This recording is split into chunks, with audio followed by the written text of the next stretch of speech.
Ukraine's President Volodymyr Zelenskyy says he's skeptical about the latest round of talks between Russia and the United States aimed at ending the war in his country.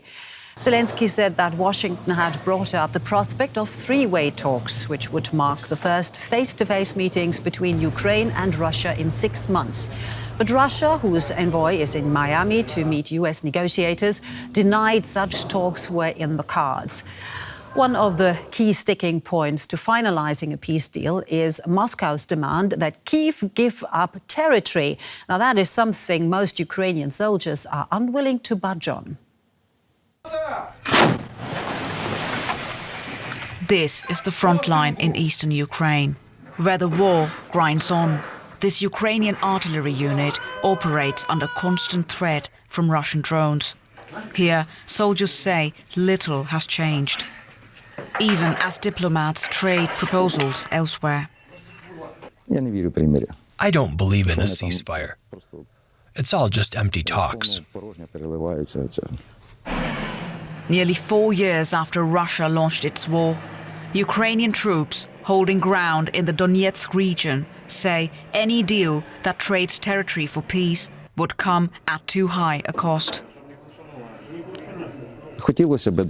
I would like for there to be peace, but the Russians want us to give up the Donetsk region.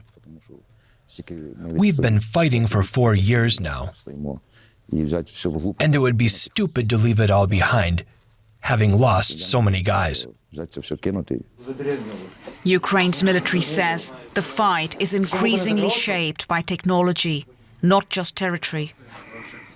The enemy applies lots of forces to cut off our logistics, so it's a war of drones and logistics now. That shift is also shaping Ukraine's diplomacy. In Kyiv, President Volodymyr Zelenskyy met Portugal's Prime Minister. The two countries signed a deal to boost production of Ukrainian sea drones. Zelenskyy believes European support has given Ukraine greater leverage in negotiations. European support will have an impact on upcoming peace talks in the US. Ukraine will be in a stronger position. We have received 90 billion euros for 2026 to 2027. Ukraine will repay it only if Russia pays the corresponding reparations. This is a major and important victory.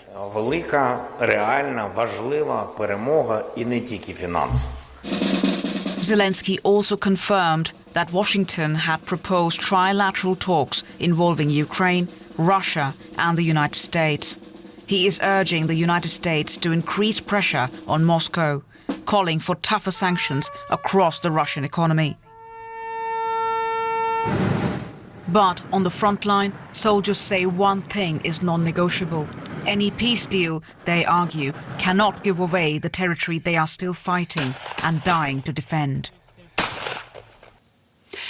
For more, I'm joined now by DW Russia analyst Konstantin Eckert in Vilnius. Konstantin, so the Kremlin is saying that chances of peace are not improved by European and Ukrainian changes to US proposals. What exactly does that mean? Well, it means that the Russians do not want to see European troops on Ukrainian soil, even if in kind of peacekeeping, peace guaranteeing, whatever capacity. Secondly, and it's, I think, the main sticking point, the fact that Volodymyr Zelenskyy does not want to cede territory and talks only about temporary solutions which do not juridically or even factually cede the Donbas region to the Russians is also for the Russians essentially is a non-starter. That's how I would put it. So Putin is not willing to compromise on this issue at all. That's a given, right? Yes, I think so. And actually, he said as much yesterday during his marathon press conference, or when it was the day before yesterday, sorry. It's quite a, I mean, he likes this trick. He always says, well, but I told you so. You thought it was just rhetoric, but I'm a very straightforward and honest man. So what he was saying is that, you know, we are prepared to continue the war unless Ukraine compromises. And compromise in Moscow parlance and Moscow understanding means you give us 100% of what we want. Moscow also argues, by the way, that the involvement of Europe in talks is actually hindering the peace process. But we now hear that Putin is apparently willing to talk to the French President Macron. What's behind that? Well, Macron first expressed the desire to speak to Putin after very, very hard and not very successful negotiations, to put it mildly, about using frozen Russian assets to finance Ukraine. So if Macron wants to call Putin, you know, is a very open man, as we all know, and he is prepared to take the phone call from the French president. But I do not think that anything will come out of it.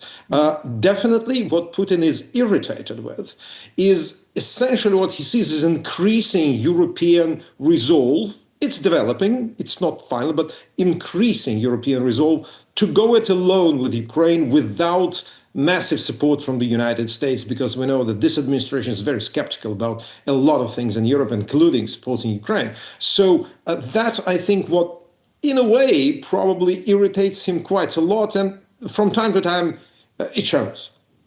The Kremlin also denied a possibility of a three-way meeting with the US and Ukraine. We just heard in the report that Zelenskyy talked about that.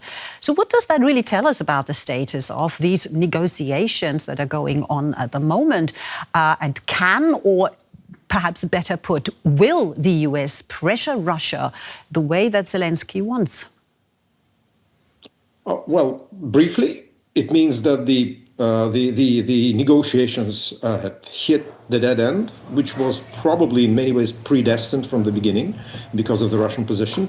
Also, of course, if you sit down with the Americans and the Ukrainians, even if you sit in different rooms and the Americans are sort of acting as go-betweens, it means you entered a new stage of negotiations, that certain things are agreed upon, and you recognize, and that's very important, you recognize Ukrainians as legitimate negotiating partners. While this is essentially going to change a lot in Russian position, because what we've heard from Putin the day before yesterday is that, once again, we want these negotiations to address root causes of the conflict. Again, it's Moscow's cipher for saying we want Zelenskyy out, we want the national government out, we want a puppet regime in Kyiv. And this is, I think, what Putin is not prepared to give, at least for now.